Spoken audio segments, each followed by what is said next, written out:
यह कहानी है एक गांव में रहने वाले किसान की, जिसकी समस्या यह थी कि वो अपने खेतों में पानी की सिंचाई कैसे करेगा, क्योंकि उसके खेतों के आसपास ना तो कोई कुआं था, ना कोई तालाब और ना ही नहर।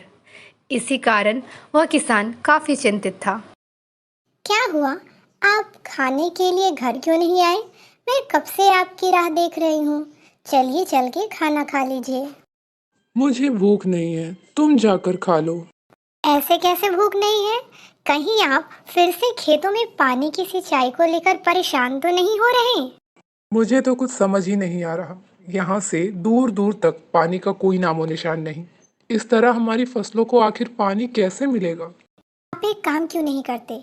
हमने जो पैसे जमा किए हैं, आप उन पैसों से जमींदार से एक कुआं खरीद लीजिए। इसके बाद हमारे पानी की सिंचाई की समस्या दूर हो जाएगी। तुम बिल्कुल सही कह रही हो। अगर हमें अपनी फसलों में पानी की सिंचाई करनी है, तो हमें एक कुआं खरीदना ही होगा। मैं कल ही जाकर जमींदार से बात करता हूँ। जमींदार जी, मैं एक किसान हूँ और मेरी समस्या यह है कि मैं अपने खेतों में पानी की सिंचाई नहीं कर पा रहा, क्योंकि मेरे खेतों से दूर दूर तक पानी का कोई स्रोत नहीं। इसीलिए मैं आपसे एक कुआं खरीदना चाहता हूँ। ठीक है, एक काम करो, जाकर मुनीम से बात कर लो, वो तुम्हें सब कुछ बता देगा। कल से हमारी पानी की सारी समस्या दूर हो जाएगी और हम अपनी फसलों को पानी दे पाएंगे, क्योंकि कल से ये कुआं हमारा हो जाएगा। हाँ, आप बिल्कुल ठीक कह रहे हैं। इतने दिनों से जो पानी की समस्या थी, आखिर वो दूर हो गई।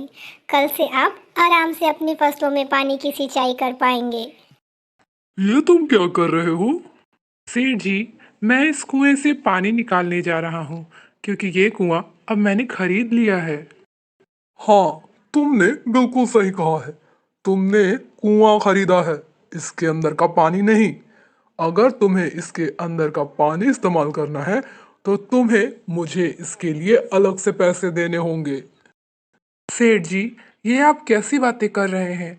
कुएं का पानी इस्तेमाल करने के लिए मुझे अलग से पैसे क्यों देने होंगे? ये सब मुझे नहीं पता, लेकिन अगर तुम्हें इसके अंदर का पानी इस्तेमाल करना है, तो तुम्हें मुझे और भी पैसे देने होंगे।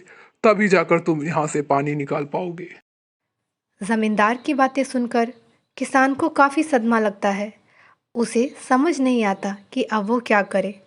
उसके पास जितने भी पैसे थे, वो सभी जमींदार को पहले ही दे चुका था। अब उसके पास बिल्कुल भी पैसे नहीं थे। क्या हुआ? सुबह तो आप इतने खुश लग रहे थे, अब आप इतने परेशान क्यों लग रहे हैं? क्या हुआ है? हमारे साथ धोखा हुआ है। उस जमींदार ने हमसे बेईमानी की है। अब वह मुझसे कह रहा है कि मैंने सिर्फ उसे कुएं के पैसे दिए हैं, पानी के नहीं। और अगर मैं कुएं के पानी का इस्तेमाल करना चाहता हूँ, तो मुझे अब उसे और भी पैसे देने होंगे। यह तो बहुत बड़ा धोखा है। आप एक काम कीजिए, आप अभी तुरंत बादशाह के दरबार में जाइए और उनसे उस जमींदार की शिकायत कीजिए। वे ज़रूर हमारी मदद करेंगे। जहाँ पना, मैं आपके राज्य में रहने वाला एक मामूली सा किसान हूँ। मेरे साथ बहुत बड़ा धोखा हुआ है, जिसकी फरियाद लेकर मैं आपके पास आया हूँ। हमारे इस राज्य में हमारे होते हुए किसी के साथ अन्याय नहीं हो सकता। अगर तुम सच कह रहे हो, तो अपराधी को सजा जरूर मिलेगी और तुम्हें पूरा न्याय मिलेगा। तुम अपनी बात हमें विस्तार से बताओ। महाराज, मेरे खेतों के आसपास पानी का कोई भी स्रोत नहीं है। इसी कारण मैंने गांव के जमींदार से एक कुआं खरीदा था। उस कुएं को खरीदने के लिए मैंने अपने जीवन भर की कमाई जमींदार को दे दी। लेकिन अब वह जमींदार मुझसे कह रहा है कि उसने मुझे सिर्फ कुआं बेचा है, कुएं के अंदर का पानी नहीं। बीरबल, तुम फौरन जाकर उस जमींदार से मिलो और इनकी समस्या का समाधान करो। महाराज की जो आज्ञा। क्या आप ही वो जमींदार हैं जिन्होंने इस किसान को कुआं बेचा है? जी हाँ, इस किसान ने मुझसे ही यह कुआं खरीदा है। इस किसान ने आपकी शिकायत राज दरबार में की है कि आपने इसके साथ धोखा किया है। क्या ये बात सच है? नहीं नहीं मंत्री जी, आपको कोई गलतफहमी हुई है। मैंने इस किसान के साथ कोई धोखा नहीं किया है। दरअसल बात यह है कि मैंने तो इस किसान को सिर्फ कुआं बेचा था, लेकिन यह कुएं के अंदर का पानी भी इस्तेमाल करना चाहता है। तो बस मैंने इससे यही समझाया कि तुमने मुझे कुएं के पैसे दिए हैं, अगर कुएं के अंदर का पानी इस्तेमाल करना है तो तुम्हें मुझे इसके अलग से पैसे देने होंगे। अब आप ही बताइए, इसमें भला क्या गलत बात है? बात तो आपकी बिल्कुल सही है, लेकिन इसका मतलब कुआं इस किसान का और पानी आपका है। हाँ हाँ, बिल्कुल सही समझा मंत्री जी आपने। यह कुआं इस किसान का है और इसके अंदर जो पानी है वह मेरा है।